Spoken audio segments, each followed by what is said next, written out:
Gente, nós vamos começar uma série nova, Chamados para Fora, e é o tema de 2025 para a nossa igreja, tá? Ano passado a gente focou doutrinamentos, confissão de fé, 2 anos estudando com essa igreja toda aqui, 2023, 2024, o problema da nossa igreja não é conhecimento doutrinário. As igrejas presbiterianas são realmente as igrejas que mais têm profundidade bíblica. Eu louvo a Deus por ter conhecido o Senhor Jesus através dessa igreja e me aprofundado nela, é aqui que eu quero permanecer. Mas nós temos que bater e desafiar a nossa igreja naquilo que Deus tem para ela. Eu não tenho dúvida que aqui no Brasil, uma das igrejas que mais debruçam com profundidade, com excelência, no conhecimento da palavra de Deus, é a igreja presbiteriana, mantém-se reformada, bíblica. Mas nós corremos um risco, meus irmãos. Eu gosto daquela parábola do filho pródigo. A gente corre o risco de descobrir que a gente é o irmão mais velho. Você sabe o que acontece com aquela parábola?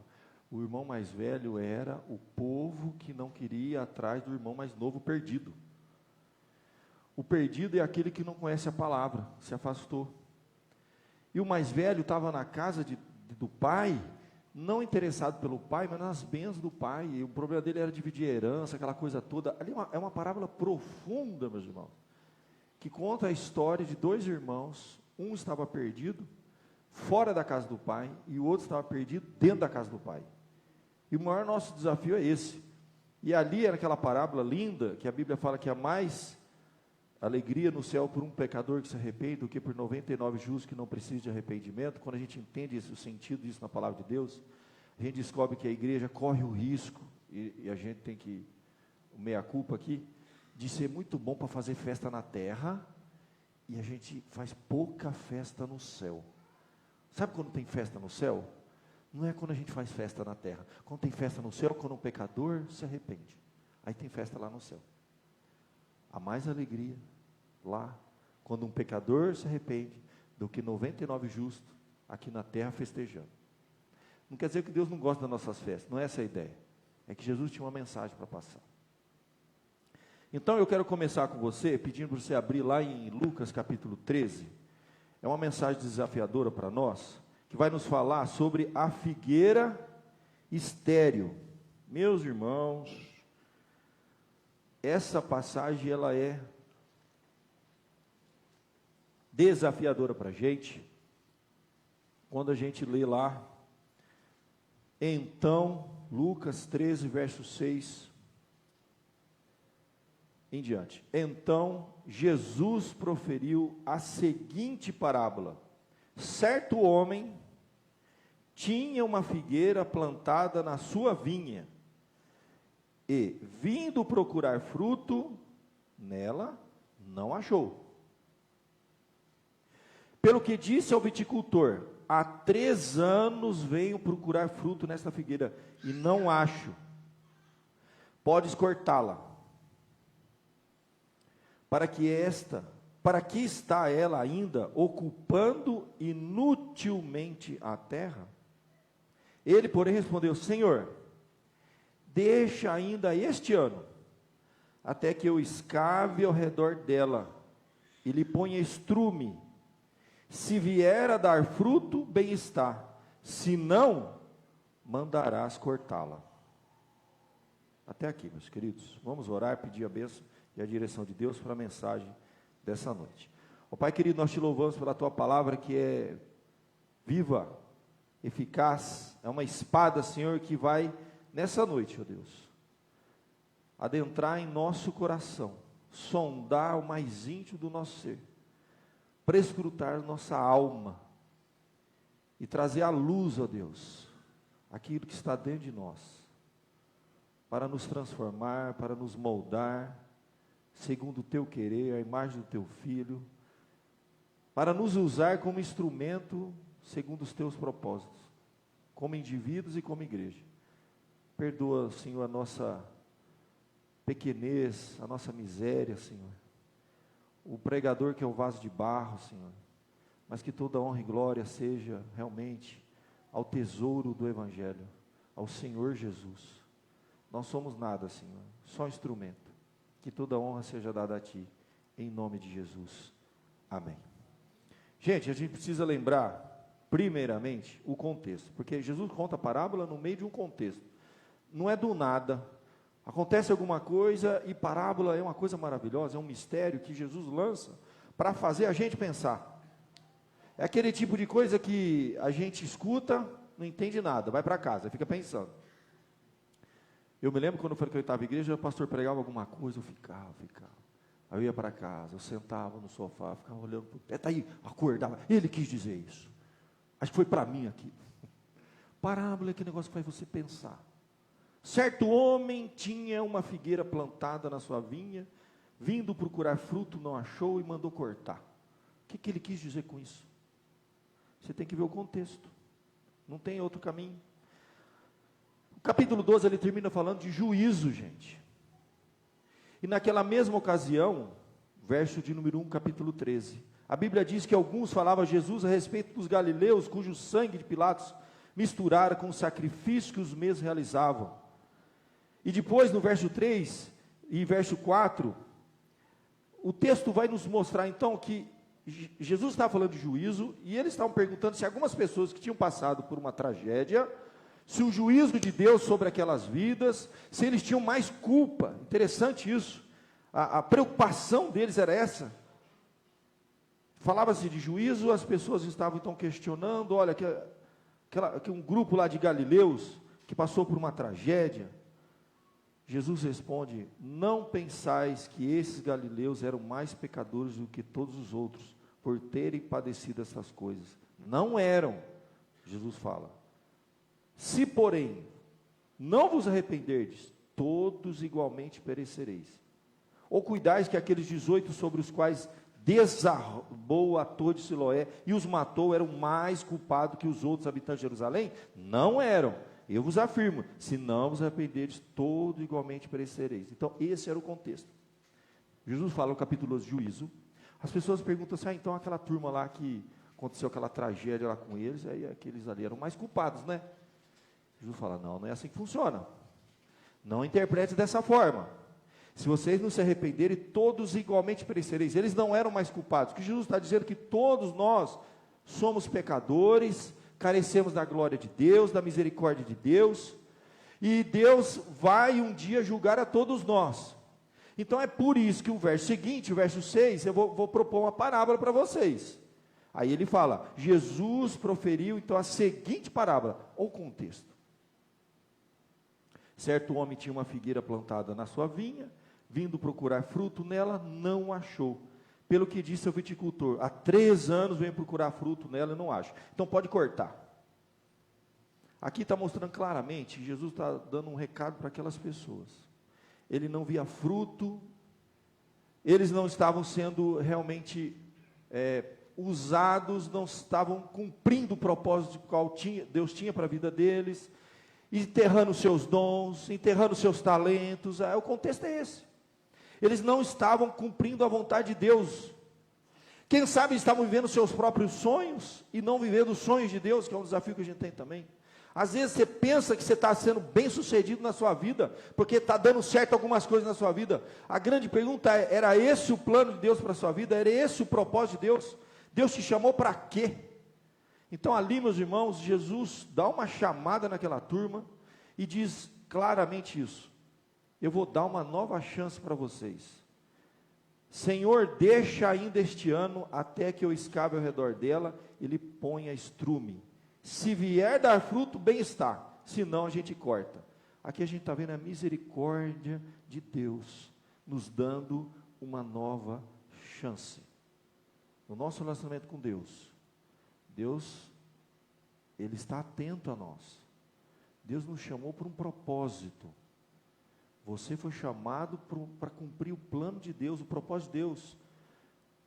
Nós pregamos aqui alguns domingos atrás, vós sois raça eleita, sacerdócio, povo de propriedade exclusiva, tudo de bom, mas termina lá falando, a fim de proclamar as virtudes daquele que chamou das trevas para a sua maravilhosa luz. Deus te chamou para isso, meu irmão. Raça eleita, povo, sacerdócio, bênção, a fim de proclamar. Quando a gente não cumpre isso individualmente, a gente corre o risco de não cumprir isso também como comunidade, como igreja, como denominação. Igrejas morrem. Sabia que igrejas morrem? É um tempo bom para a gente fazer uma análise, uma autoanálise da nossa vida pessoal e também comunidade. Fechamos agora um ano, fizemos uma análise das igrejas nossas aqui na cidade de São Carlos. A gente tem quase 1000 membros presbiterianos, né? É que a igreja presbiteriana não tem essa ideia de juntar tudo num grande templo. A gente tem quase 1000 membros. Só que, meus irmãos, quando a gente olha a estatística, a gente enterrou uns 30 e converteu uns 30. A gente está empatado, entendeu? E em todas as membresias que tem aqui, quando você vê lá, profissão de fé e batismo e faleceram, nós estamos empatados. Isso é um desafio para a gente. Isso é um desafio para a gente. Porque é fácil a gente pegar, olhar as igrejas que estão aí crescendo, falar, mas é show, pastor? É mesmo. Você fala, é show mesmo. Não tem conteúdo. Mas a gente, antes de criticar, a gente tem que fazer uma autocrítica como igreja, como comunidade, como chamados para servir a Deus, com propósito, fruto, meus irmãos. Se a gente não dá fruto, tem alguma coisa errada. Era para ser uma coisa natural. E eu acho maravilhoso Jesus usar uma figueira. Você tem uma noção do que é uma figueira? Primeiro que figueira dá o fruto, depois a folha. Você já viu figueira? Às vezes, figueira você olha assim de longe, você começa a ver os frutos. Depois nascem as folhas. E no caso daquela figueira, ela tinha folha, mas não tinha fruto. Ela parecia, mas não era. Então, meus irmãos, isso é muito sério. Jesus trouxe essa palavra e é para nós. Tudo foi escrito para o nosso ensino, para a igreja do Senhor Jesus, individualmente e coletivamente. Você é a igreja e nós somos igreja. É uma pergunta que a gente tem que fazer.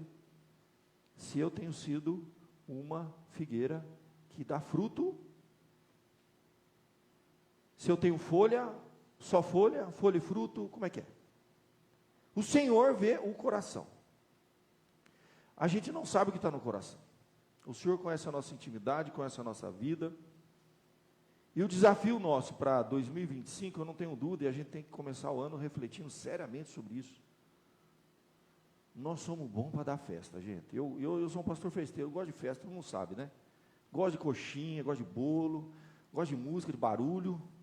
Mas eu temo, às vezes, me tornar um pastor bom para dar festa aqui na terra e não dar festa no céu. E nós, como presbiterianos, a gente tem essa tendência, a gente é bom para dar festa aqui na terra, vocês sabem disso. Tudo vira festa para o crente aqui, né? Crente gosta de comer, beber e festejar. Nós temos um desafio grande, gente. O tema que eu estou propondo para os irmãos é chamado para fora. Eu coloquei um folheto lá na entrada, um outro folheto, e eu peguei justamente um cara muito bom, chama Spru, e ele vai fazer uma análise de uma palavrinha chamada eclésia, que é igreja, que isso é controverso, por isso que eu não coloquei o título lá. Alguém falou, pastor, coloca eclésia, chamado para fora. Não vou pôr não, que vai dar rolo. Porque você vê essas igrejas alternativas das paredes pretas, elas todas estão fazendo série, eclésia, chamado para fora. Só que quando você vai estudar o significado dessa palavra eclésia, que é igreja, na verdade, a raiz significa isso mesmo. Ek é para fora, eclesia, tirar para fora, o significado é esse. Só que a tradução de igreja não é essa. A gente nunca traduz uma palavra apenas pelo significado da raiz. É muito mais amplo, muito mais profundo. Mas eu achei interessante que o Spru, ele faz esse comentário. Não, o significado é esse. Só que ele vai fechar, e eu acho maravilhoso, quando ele vai falar que, na verdade, o Senhor nos chama, não é para fora, nos chama é para Ele. Nós somos chamados é para Ele. Só que vem um detalhe. Jesus vivia uma vida com significado, com propósito de chamar mais pessoas para Deus. Então, seguir os passos de Jesus, ser chamado, não tem meio termo, nós somos chamados para isso. Nós somos chamados para andar perto de Cristo. E Cristo, ele não fazia outra coisa aqui na terra. A Bíblia diz que ele ia de cidade em cidade, pregando o Evangelho, o reino dos céus. A vida de Jesus foi isso. Nós somos raça eleita, sacerdócio, a fim de proclamar a virtude que ele chamou das trevas para a maravilhosa luz. Não tem como a gente fugir disso, gente. Como igreja, esse é o nosso maior desafio. Quando o Senhor olha para a nossa igreja, Ele nos ama, gente. Ele quer que a gente dê fruto. Você foi chamado para dar fruto, gente. Não tem como, se a gente não está dando fruto, tem alguma coisa errada. E o mais interessante é o seguinte, que Ele preparou de antemão. Nós somos chamados e já está tudo pronto. A gente só tem que se colocar nas mãos dEle e Ele faz a obra. Só como Deus é misericordioso, Ele dá uma chance para a gente. A parábola da figueira, ela serve exatamente para isso. Tudo começa assim. O viticultor vai dizer, Senhor, mais um ano, vamos dar mais uma chance para essa figueira. Eu vou escavar ao redor dela e colocar estrume. Então, a primeira coisa que a gente faz quando a gente não está dando fruto, a gente tem que ver ao redor da gente. Essa ideia de escavar, quem trabalha com esse negócio de plantação, você tem que tirar os entulhos, você tem que ver o que está impedindo aquela figueira de dar fruto. Não adianta você regar sem antes escavar e afofar a terra e tirar os entulhos. Às vezes é pedra, às vezes é galho, às vezes é coisa que está impedindo as raízes de absorverem a água e poder dar fruto. Então não tenha dúvida, é uma parábola, gente. Ela tem aqui um significado mais profundo por trás. A ideia de escavar ao redor é tirar o entulho, é tirar aquilo que está impedindo a gente de dar fruto. Meus irmãos, a Bíblia diz, se eu disser que eu não tenho pecado, eu estou dizendo que Deus é mentiroso. Mas se eu confessar, Ele tira. Todo mundo aqui tem entulho. Todo mundo, se der um pente fino, acha alguma coisa. Todo mundo tem. Entulho aqui, meus irmãos, é o processo bíblico de muitas vezes a gente ter que despir do velho homem para revestir do novo. É tirar alguma coisa para colocar outra. É o processo de Deus fazer uma obra na nossa vida antes da gente fazer uma obra para o Senhor. Tudo começa assim, claramente. Vamos escavar ao redor dela. E depois nós vamos colocar. Despir do velho, revestido novo. Uma das ilustrações mais lindas que eu já vi, até engraçado, foi do Dr. Augusto Nicodemos, e ele tem um livro que conta a história de um avivamento que teve na tribo dos Zulus, lá na África, né? Ele foi fazer acho que um doutorado, alguma coisa lá,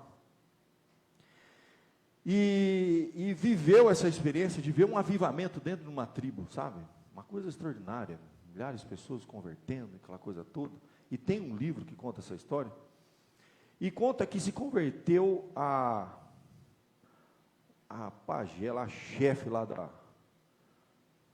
daquela tribo, e ela se converteu, abandonou a feitiçaria, e passou a servir a Jesus. E eles tinham lá um tipo de uma oca lá, que reunia todo mundo para fazer o culto no domingo, o missionário lá pregando, aquela coisa toda. Só que aquela senhorinha lá, quando ela vivia na feitiçaria, presa aquelas coisas, ela tinha um voto de não tomar banho. Imagina, lá na África, tomar banho há alguns anos, umas décadas, entendeu? Então ela não tomava banho. Ela se converteu e continuou não tomando banho. Acostumou. E conta que assim, quando a senhorinha lá vinha e entrava no lugar de adorar, entendeu? Todo mundo sabia que ela tinha entrado, entendeu? Porque você imagina o cheiro, a véia vestida naquele trapo lá, vinha aquele cheiro que entrava, ninguém aguentava mais. Foram falar com o missionário, pelo amor de Deus, né? Fazer essa véia tomar banho, né? Aí, a presidente da SAF dos Zulus teve uma ideia. Pastor, nós vamos fazer um negócio, para feiticeira lá que se converteu não se magoar. Nós vamos dar um vestido novo para ela. Vamos comprar um vestido novo para ela, e aí nós vamos dar, Chama ela lá na frente, para todo mundo ver que a gente está dando vestido, e falar, domingo que vem, chamaram ela na frente, né? Deram o vestido para ela, falaram assim, ó, irmãzinha, domingo que vem, a gente quer ver a senhora vestida nesse vestido novo, bonito. Ela ficou toda feliz, agradeceu, levou o vestido para casa, passou a semana, quando foi o domingo, viram ela de longe, vindo com o vestido novo, falaram, benção, a véia tomou banho, agora vai, né? Mas quando ela entrou, o vestido era novo, mas o cheiro era o mesmo. Ela simplesmente catou e vestiu por cima, assim, ó. Ela não tirou o trapo velho sujo para tomar um banho e pôr o vestido novo. E o doutor Augusto Nicodemos, que conta essa história, ele usa essa ilustração exatamente para falar sobre essa ideia do despir e o revestir. Que nós cristãos, a gente tem que encarar a realidade e olhar no espelho e falar assim, ó, que trapo que eu tenho que arrancar da minha vida que está me impedindo de dar fruto? Porque não adianta eu me revestir de coisas de Deus se eu não despir do velho, porque vai ficar igual aquela velha fedida. Então, pensa nisso. Crente que se reveste com as coisas de Deus, mas continua com as coisas que não é de Deus, fica um negócio esquisito. É feio. Não cheira mal para a gente, porque a gente passa um perfuminho.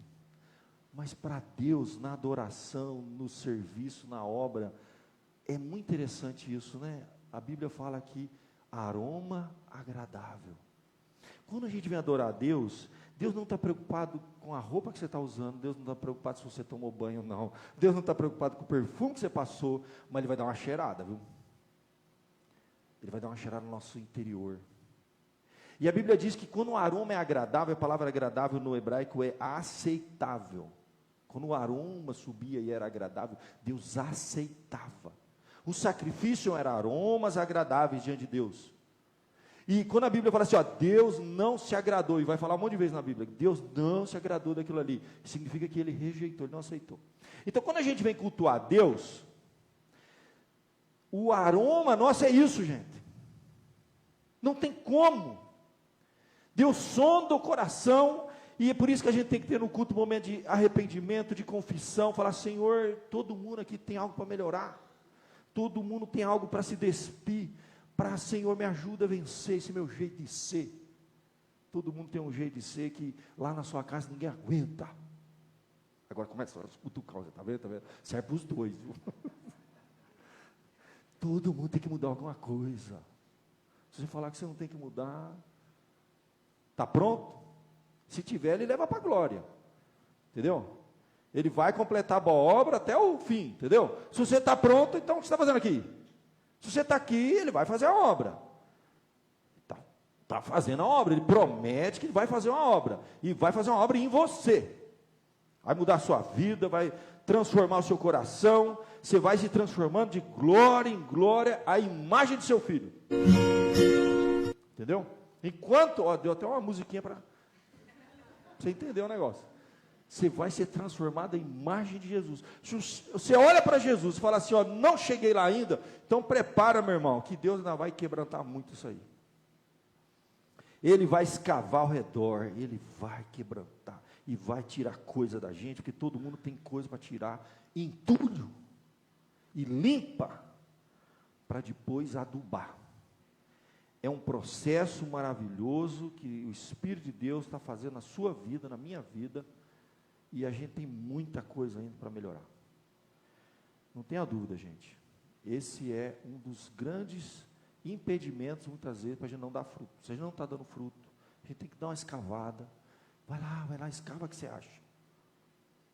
E tira, reveste das coisas de Deus, para que Deus use a sua vida individualmente e as nossas igrejas, igreja local, as igrejas, para a glória dEle. Depois, meu irmão, que adubou, escavou, tirou entulho, aí começa Deus fazer algo maravilhoso na gente. As marcas de Cristo começam a aparecer.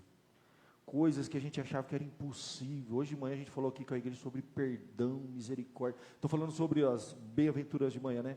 Bem-aventurados misericordiosos, porque alcançarão misericórdia. Uma das coisas mais difíceis, gente. E as parábolas é maravilhoso, porque as primeiras parábolas dizem respeito ao nosso relacionamento com Deus, as últimas com o próximo. E a primeira delas é isso. Se você olha para fora e não sente misericórdia das pessoas, tem uma coisa muito errada. Misericórdia é o quê? Tem a ver com pessoas que precisam da graça de Deus. Tem a ver com pessoas que precisam do perdão. É impossível ser cristão e não ser misericordioso. O que move a gente é a misericórdia. E a Bíblia diz que Deus fala assim, ó, misericórdia eu quero e não sacrifício. Meu irmão, não tem nada, o culto pode ser o mais maravilhoso possível, o louvor pode ser maravilhoso, a nossa oferta, tudo, você fez tudo bonito aqui para Deus, maravilha, mas quando você sai lá fora, se você não tem um coração misericordioso com as pessoas, amar as pessoas apesar delas, tem alguma coisa errada com o nosso evangelho. E a Bíblia diz que 2 homens entraram na igreja para orar, e um batia no peito, e falava assim, graças te dou, né? Porque eu sou bom, porque eu jejuo, porque eu vou na igreja, porque eu dou o dízimo. Isso aí é o crente que acha que é bom. E a Bíblia diz que esse crente entrou vazio, saiu vazio, e Deus não ouviu a oração dele. E teve um outro que batia no peito e falou assim, tem misericórdia de mim, homem pecador. E a Bíblia diz que esse voltou justificado para a sua casa. Então, meus irmãos, a nossa posição diante de Deus, entra na casa de Deus, fala, Senhor, eu tenho entulho, todo mundo tem entulho, eu quero tirar entulho, e eu quero ser bênção na tua mão. Eu quero ser um instrumento. Deus nunca usa um instrumento sem antes separar ele, sem antes trabalhar, sem antes moldar. Ele começa a fazer uma obra na sua vida, antes de te usar na obra dele, e ele vai fazer. Não estranhe quando coisas acontecerem na sua vida, e Deus está chacoalhando, Deus vai quebrantar, Deus vai moldar, e vai te usar, para a glória dele. Depois de limpar a terra, ele aduba. A palavra de Deus nos diz lá em 2 Crônicas, capítulo número 7, aquele verso muito conhecido, né? Se eu cerrar os céus de modo que não haja chuva, ou ordenar aos gafanhotos que consumam a terra, ou se enviar a peste entre o meu povo, e se o meu povo, que se chama pelo meu nome, se humilhar, orar e me buscar, e se converter dos seus maus caminhos, então eu ouvirei dos céus, perdoarei os seus pecados, sararei a sua terra. Você observou que o texto não está falando de gente lá fora. Ele está falando assim, o meu povo. Nós somos o povo de Deus. E nós continuamos durante toda a nossa caminhada tendo necessidade de nos humilhar, de orar, de buscar e de se converter continuamente para o resto da nossa vida. Porque no momento que você estagnar espiritualmente, meu irmão, é quando cerca de espinhos e sufoca a planta, ela morre. Ele está falando do povo. O povo de Deus é um povo que tem que continuamente humilhar, orar, buscar e continuamente se converter, para que Deus ouça dos céus a nossa oração, perdoe e sare a nossa terra e abençoe a nossa vida. A Bíblia fala que as nossas orações podem ser impedidas. E tanta coisa impede a oração nossa. Falando aqui para casais, há um pouco tempo atrás eu lembrei os irmãos. Meu irmão, o jeito que o marido trata a esposa pode impedir a oração. Relacionamentos humanos. Coisas que acontecem na nossa vida que fecha o nosso comunicação com Deus. Deus quer um canal aberto, continuamente se humilhar, orar, buscar e se converter. É um processo para toda a vida, gente, para que a gente se coloque nas mãos de Deus e seja usado como instrumento, para que a gente dê fruto, gente. Não tem opção. A gente tem que dar fruto. E o fruto só vai vir assim. Para que você seja, como a Bíblia diz no Salmo 1:3, uma árvore plantada junto aos ribeiros de água, a qual dá o seu fruto no tempo certo, as folhas não caem, e tudo quanto fizer prosperará. Esse texto é maravilhoso, ele está em várias passagens. E um outro texto maravilhoso que fala também de fruto, João 15, gente, não tem texto melhor que esse. Jesus fala, eu sou a videira. Meu pai é o agricultor. Todo ramo que estiver em mim que não dá fruto, ele corta. E todo que dá fruto, ele limpa. Olha que coisa profunda. Para que produza mais fruto ainda. Deixa eu falar uma coisa para você. Quem não dá fruto corre o risco de ser cortado. Então, se eu não estou dando fruto, eu tenho que temer, e rever, e pensar, e começar a ficar preocupado com esse negócio. Agora, se eu estou dando fruto, o que eu tenho que fazer? Me preparar, porque ele vai me limpar para dar mais fruto ainda. Você percebeu que Deus quebranta e usa e faz obra naquele que mais está dando fruto? Fala, mas o cara está lá sendo usado por Deus e parece que tudo na vida daquela pessoa vai moendo ele para dar mais fruto ainda. E aquele que não dá fruto, não acontece nada, fica com medo. Porque você pode ser cortado. Fruto é um sintoma muito importante. A Bíblia fala que pelo fruto a gente conhece o quê? A árvore. Não tem, fruto é uma coisa importante. A gente tem que ver o fruto. E pode falar, para fazer, mas está dando fruto. Se a figueira tiver folha e não tiver fruto, eles cortavam no passado. Porque ela ficava sugando inutilmente toda a energia da terra e impedia que outras dessem mais fruto. Então, uma figueira que não dá fruto, a gente corta para que as outras dê fruto. Então, fruto é um negócio sério. Então, aqui é o desafio nosso. E Jesus diz assim, olha, que ele é a videira, o pai é agricultor, e o ramo que não der fruto vai cortar, e o que der ele vai limpar. E ele diz mais ainda, vós já estáis limpos pela palavra que vos tenho falado. Permaneçam em mim, e eu permanecerei em vós. Como não pode o ramo produzir fruto de si mesmo, se não permanecer na videira, assim nem vós o podeis dar, se não permanecerdes em mim. O segredo é esse. A gente mesmo, gente, não produz nada. A gente é apenas um ramo numa videira que ela dá fruto através de nós. Olha que coisa linda. Por isso que Jesus encerra o verso 5 e diz assim, ó, eu sou a videira, vós os ramos. Quem permanece em mim, eu nele, esse dá muito fruto, porque sem mim, nada podeis fazer. Então o segredo é só um, permaneça nele, se coloque nas mãos dele, se coloque como um instrumento nas mãos dele, que ele vai te limpar, para que você dê mais fruto. Não entenda essa palavra como algo de exame, ai pastor, pelo amor agora, palavra dura pastor, aniversário de igreja, começar o ano já falar disso. Não, meu irmão, palavra de misericórdia. Eu estou falando que Deus é tão misericordioso que Ele não cortou a gente ainda, que Ele está dando uma nova oportunidade. É um novo ano que começa para você dar fruto, para você ser limpo e poder ser usado nas mãos dEle, e Ele está te dando uma nova chance. É uma palavra de esperança, é uma palavra de fé, de misericórdia, que esse Deus é misericordioso, senão Ele já tinha cortado a gente. É só porque Ele é misericordioso, é que a gente tem oportunidade, uma nova chance.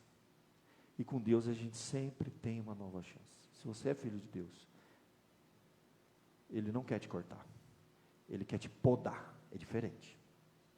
Duas coisas vão acontecer com a gente, não tem uma opção. Ou você vai ser podado para dar fruto, ou cortado. Qual você prefere? É uma decisão que você tem aí para escolher. Não tem nada com isso entre você e Deus. Se você é o ramo que está lá na videira, ou ele poda, ou ele corta. E por que poda? Eu estou morando numa casa agora que tem uma parreira de uva lá. E eu descobri que tem um segredo. Tem o tempo certo que você tem que podar. E um ano eu podei. e deu uva. E teve um ano que eu não podei. Sabe o que aconteceu? Ela lastrou e deu muita folha, e tudo aquilo que era para ser fruto, foi na folha. E não deu fruto. Deu uns mirradinhos lá que não serviu para nada. Nasceu e morreu, virou uva passa pendurada lá. Gente, a poda é muito importante. Jesus te chama para você ser podado, Ele quer podar a sua vida. Isso aqui é bíblico, isso aqui é uma parábola que Jesus estava falando assim, ó, nós vamos podar isso aqui, ó. Nós vamos escavar ao redor, nós vamos adubar, então não tem opção, nós somos o ramo, Ele é a videira, o Pai é agricultor, e Ele vai vir nessa videira, e Ele vai olhar os ramos, e Ele vai falar assim, ou poda ou corta. Não tem essa. Ele fala de algo inútil. Ou você é bênção, ou você é maldição. Nas coisas de Deus não tem meio termo. Ou a gente está sendo usado para abençoar vidas, ou coisa diferente está acontecendo. Ou Ele está podando para a gente dar mais fruto, ou Ele vai cortar a gente. Isso é sério. A nossa caminhada cristã não temos opção. A parábola da figueira é um desafio grande para a gente, mas é fruto da misericórdia de Deus que Ele deu uma nova chance. Eu penso aqui que se a gente olhar bem, se Jesus é a videira, e o Pai é o agricultor, quando você olha então para a parábola, olha aí a oportunidade que Deus está dando, hein? Já era para ter sido cortado. Então quando eu olho para a minha vida, eu falo assim, eu já era para ter sido cortado há muito tempo. Deus está sendo misericordioso, e Ele deu mais uma chance para mim, mais uma oportunidade.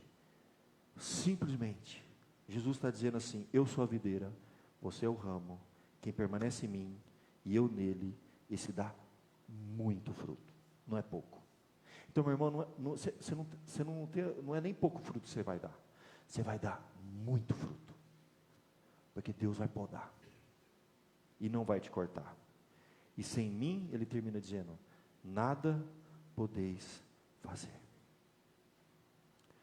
Você não é um mar morto. Você sabe que o mar morto, eu acho a ilustração mais rica que tem é do mar morto, né? O mar morto, ele tem, pra você ter uma ideia, um mar normal assim, um mar aberto, tem 3% de sal. Sabe quanto por cento de sal que tem o mar morto? 33%. E o mar morto está morrendo, literalmente. As águas do Jordão desaguam nele, mas ele não dá fruto. Ele só recebe e não reproduz nada.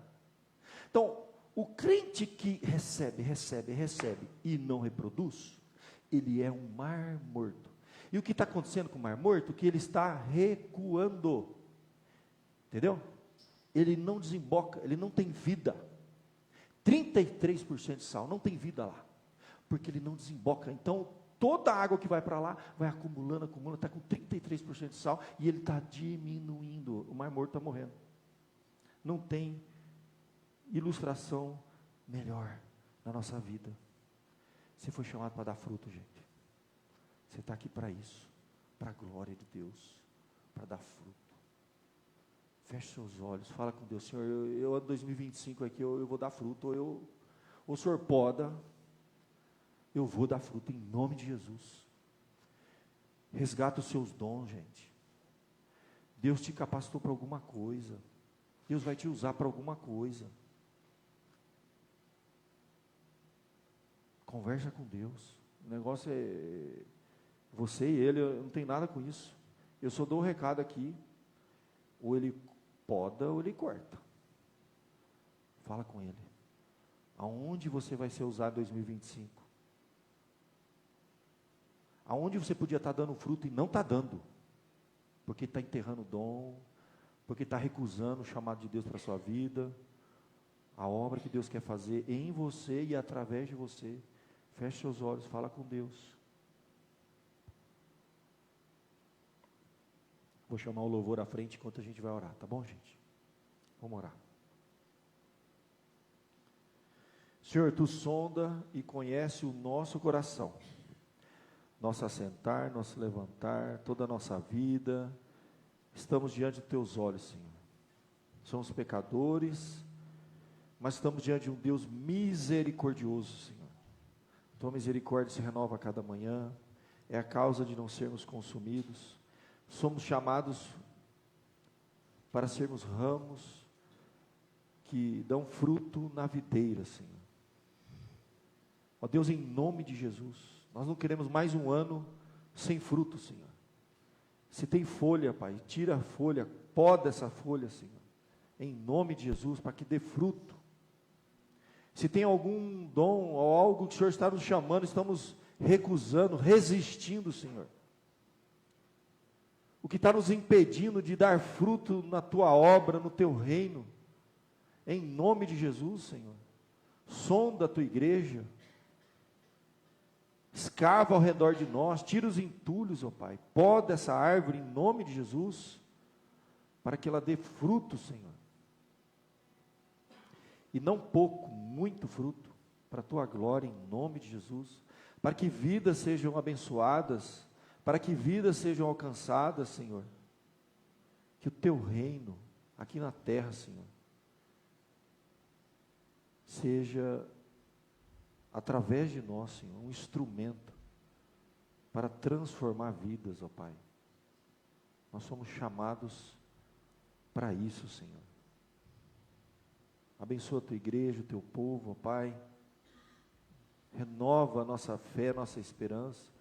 Desperta em nós os dons adormecidos, enterrados, ó Pai, para que possamos usá-los para a Tua glória, Senhor, consagrando a nossa vida no Teu altar.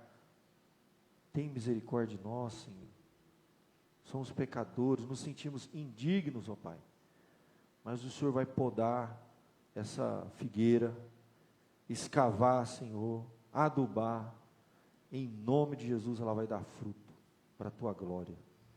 Abençoe Teu povo, Senhor, e abençoe esse ano que se inicia, ó Pai, que esse tema possa nos chacoalhar, nos despertar, Senhor, nos usar como instrumento nas Tuas mãos, Senhor.